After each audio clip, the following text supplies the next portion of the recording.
एक बूढ़ा मछुआरा काला शैतान द्वीप का खौफनाक किस्सा सुना रहा था, जहां खजाना तो मिलता है लेकिन लौटता कोई नहीं। लालच के अंधे साहसी विक्रम और उसकी टीम उस खतरनाक द्वीप की ओर निकले, लेकिन उन्हें नहीं पता था कि जिस खजाने की तलाश में वे जा रहे थे वह उनकी सबसे भयानक मौत का कारण बनेगा। क्या वे उस शैतानी द्वीप से बच पाएंगे या उनकी किस्मत में केवल खौफनाक अंत लिखा है? जानने के लिए देखिए इस दिल दहला देने वाली कहानी को। 18वीं शताब्दी का वह तटीय गांव जहां हर सुबह मछुआरों की आवाजें और समुद्र की लहरों का शोर गूंजता था, एक रात अजीब खामोशी में डूबा हुआ था। एक झोपड़ी में गांव के बूढ़े बुजुर्ग, मछुआरे और कुछ गांव वाले इकट्ठे हुए थे। बूढ़ा दामोदर, जिसकी उम्र अब इतनी हो चुकी थी कि उसकी कहानियों को लोग सिर्फ मनोरंजन समझते थे, एक पुराने चिथड़े नक्शे को हाथ में पकड़े हुए था। उसकी आवाज, जो उम्र के भार से कांप रही थी, अचानक और भी धीमी और रहस्यमयी हो गई। बूढ़ा दामोदर दबी आवाज में बोला, क्या तुमने कभी काला शैतान द्वीप का नाम सुना है? पूरा कमरा सन्नाटे में डूब गया। किसी ने जवाब नहीं दिया। दामोदर ने गहरी सांस ली। उसकी झुर्रियों भरी आंखों में एक अजीब चमक उभरी, मानो वह उस द्वीप को देख चुका हो।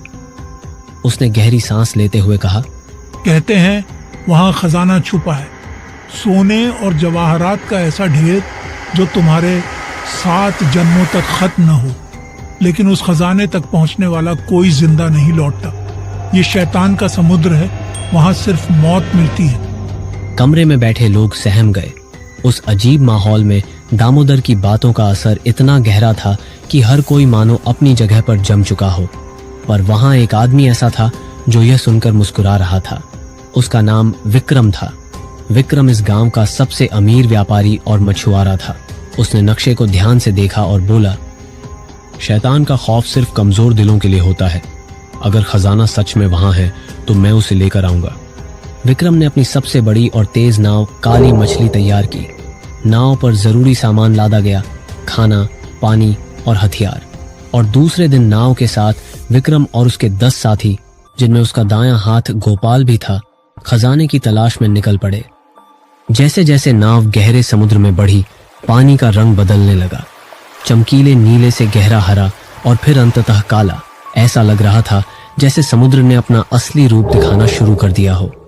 एक सप्ताह के प्रयास के बाद अंधेरी रात में जब नाव शैतान के समुद्र पर पहुंची तो अजीबोगरीब घटनाएं घटने लगी। नाव की रस्सियां अपने आप खुलने लगी। हवा में किसी के रोने की आवाज सुनाई दी। एक नाविक, रामू, ने दावा किया कि उसने अपनी मृत पत्नी को देखा है। उसने पागल होकर पानी में छलांग लगा दी। बाकी लोगों ने उसे बचाने की कोशिश की, लेकिन रामू गहरे पानी में गायब हो गया। अब नाविक डरने लगे थे। विक्रम ने सभी को समझाया कि यह सिर्फ उनकी कल्पना है, लेकिन इस बात को गोपाल भी समझ गया था कि अब चीजें सामान्य नहीं रहीं। अगले दिन सुबह की धुंध समुद्र के ऊपर एक रहस्यमयी चादर की तरह फैली हुई थी। नाव धीरे धीरे आगे बढ़ रही थी और दूर से काला शैतान द्वीप का धुंधला अक्स उभर रहा था। ये द्वीप किसी भूले बिसरे डरावने सपने जैसा लग रहा था। यहाँ तक कि लहरें, जो हमेशा जीवंत रहती थीं, मानो इस जगह के करीब आते ही शांत हो गई थीं। जैसे ही वे द्वीप पर उतरते ही एक अजीब सी ठंड ने सभी को घेर लिया। वहां न पक्षियों की आवाज थी, न हवा की सरसराहट। दामोदर के नक्शे ने उन्हें द्वीप के भीतर छिपे खजाने तक का रास्ता दिखाया। खजाना एक गुफा में था और सभी उस दिशा में बढ़े। कुछ दूर जाने के बाद उन्हें वह गुफा दिखी। गुफा का द्वार काले पत्थरों से बना था, जिसके सामने एक अजीब डरावनी पत्थर की मूर्ति खड़ी थी। विक्रम, जो हमेशा से लापरवाह था, मूर्ति को देखकर हंस पड़ा। उसने बिना सोचे समझे मूर्ति को लात मार दी।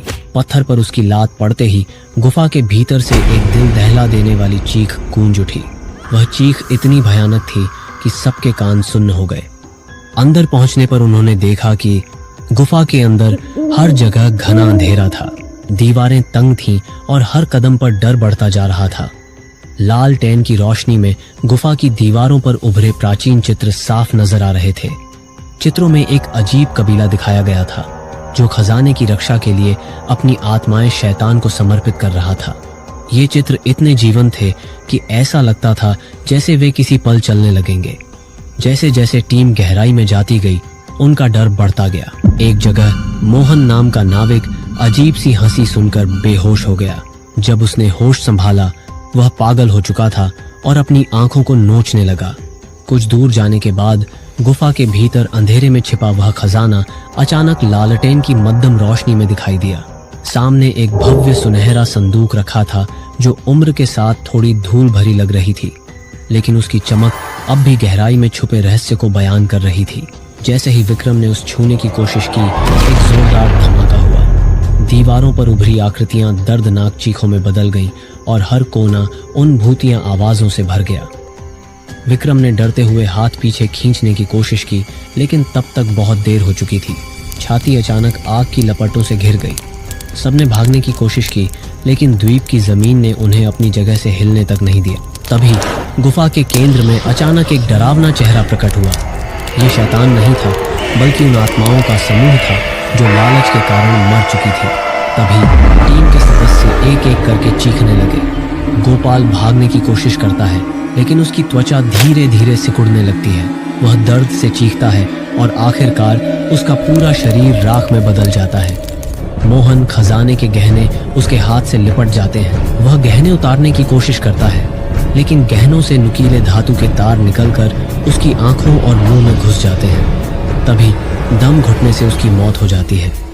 टीम के हर सदस्य की मौत किसी अनदेखी शक्ति की यातनाओं से होती है और हर मौत के बाद उनकी आत्मा गुफा की दीवारों में समा जाती है।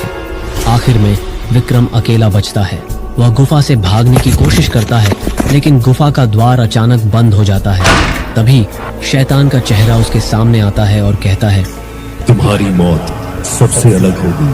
तुमने सिर्फ लालच तो किया ही, लेकिन अपने साथियों को मौत के मुंह में धकेलने वाले भी तुम खुद ही हो। तभी विक्रम को गुफा के अंधकार में खड़ा कर दिया जाता है। उसकी आंखें खुली हैं, लेकिन वह अपनी जगह से हिल भी नहीं सकता। अचानक एक ठंडी हवा का झोंका आता है और उसकी आत्मा को बेरहमी से खींचकर गुफा की दीवारों में कैद कर देता है और वह हमेशा के लिए उस पल से उस गुफा में कैद होकर रह जाता है। द्वीप धीरे धीरे समुद्र में डूबने लगता है और वह नाव जिसमें यह टीम आई थी जलकर खाक हो जाती है। अगर आप और भी डरावनी कहानियां सुनना पसंद करते हैं तो हमारे चैनल को सब्सक्राइब करें।